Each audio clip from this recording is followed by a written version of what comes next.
Young rebel star Prabhas నటించిన బాహుబలి రెండో భాగం ఇంకో వారం రోజుల్లో మన ముందుకు రాబోతున్న సంగతి తెలిసిందే. ఈ మూవీ తర్వాత ప్రభాస్ సాహో అనే మూవీలో నటిస్తున్న సంగతి కూడా తెలిసిందే.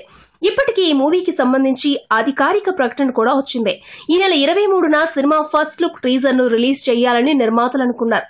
బాహుబలి 2 రిలీజ్ అయ్యే అన్ని థియేటర్స్ లో కూడా సాహో టీజర్ ను రిలీజ్ చేయాలని భావించారు.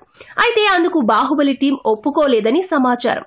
టాలీవుడ్ వర్గాల నుంచి అందుతున్న సమాచారం మేరకు బాహుబలి 2 రిలీజ్ సమయంలో సాహో గురించి చర్చ ప్రేక్షకుల్లో మంచిది.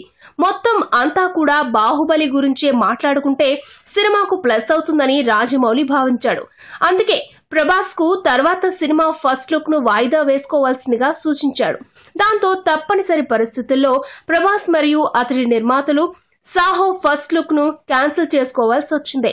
బాహుబలితో పాటు సాహో రిలీజ్ అయితే దేశవ్యాప్తంగా ప్రభాస్ తర్వాత సినిమా గురించి మాట్లాడుకుంటారు. అప్పుడు ఆ సినిమాకి క్రేజ్ దక్కుతుంది. కానీ రాజమౌళి అడ్డు చెప్పడంతో ప్రభాస్ కు నిరాశే మిగిలింది. ఈ వీడియోపై మీ విలువైన కామెంట్స్ ని మాతో షేర్ చేసుకోండి. అండ్ ఇంకో విషయం, సబ్స్క్రైబ్ చేయడం మర్చిపోకండి.